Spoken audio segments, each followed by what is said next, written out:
friends, Miss Stephanie here from the Loudout Library, and I have another First Chapter Friday to share with you. So today's First Chapter Friday is from the book Winterhouse by Ben Guterson. And Winterhouse is a 2021 Rhode Island Middle School Book Award nominee. Chapter 1 from Winterhouse. A troubling note. Node, mode, maid, mate, gate. When Elizabeth Summers tugged open the gate to her aunt and uncle's yard and saw an envelope duct taped to the front door of the shabby house she shared with them, she knew it was bad news. The porch steps, which her Uncle Burlap never kept clean, were slick with snow and ice, and so Elizabeth carefully stepped up, set down her school backpack, and slid her hood from her head with a wet shake. She already had a pretty good idea of what the note inside the envelope would say as she plucked it from the door and opened it. We informed you several times that we would be going on a 3-week getaway, and you would not be staying alone while we are gone. So you won't be surprised to find this letter. The house is locked tight. There is a ticket for the 6:20 train north in this envelope. Catch that train, and when you get off in the morning at Sternhaven, there will be a ticket waiting for you at the bus station. Get on the bus that goes to Winterhouse Hotel. They will be expecting you.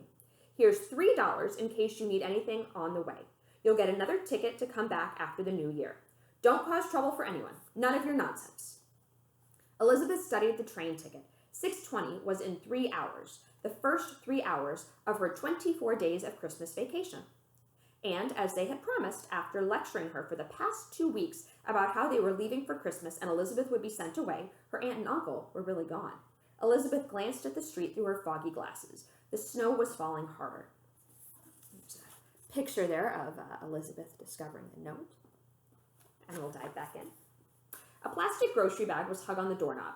Elizabeth peeked inside and saw it was filled with 3 of her shirts, 2 pairs of socks, a pair of pants, and some undergarments. She examined the 3 grimy dollar bills she'd been given, all the while imagining Aunt Purdy peeling them from her coin purse with her thin fingers and reluctantly smoothing them into the envelope.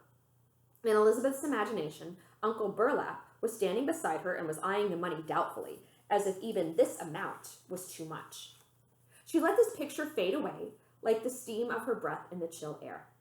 Elizabeth read the note once more.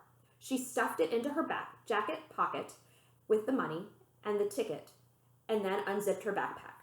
From the bottom of it, beneath the 4 paperbacks the school librarian had allowed her to check out for the winter break, and her own volume of Anne of Green Gables, she removed a pen and a small notepad.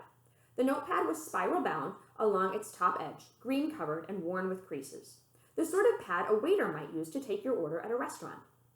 Elizabeth flipped it open, and on the 5th page, entry number 43 on her list of reasons why I do not like my aunt and uncle, she wrote, "Because they are sending me to a hotel in the middle of nowhere during Christmas with no money and hardly any clothes."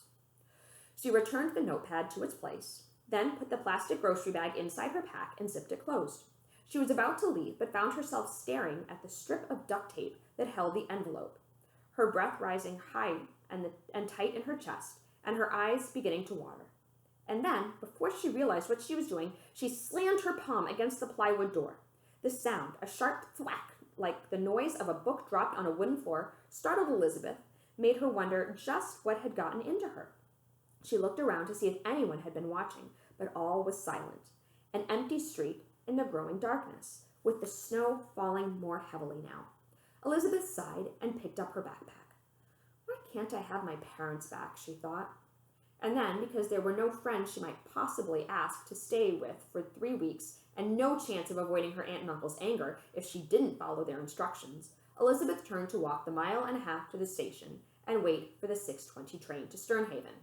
She hoisted her backpack onto her shoulders and retraced her steps to the gate, and right as she stepped out of her yard and onto the sidewalk, the feeling came over her. She froze in place, wide-eyed, and wondered what was going to happen this time. Her heart began to beat quickly. All was silent, and then a loud crash sounded behind her.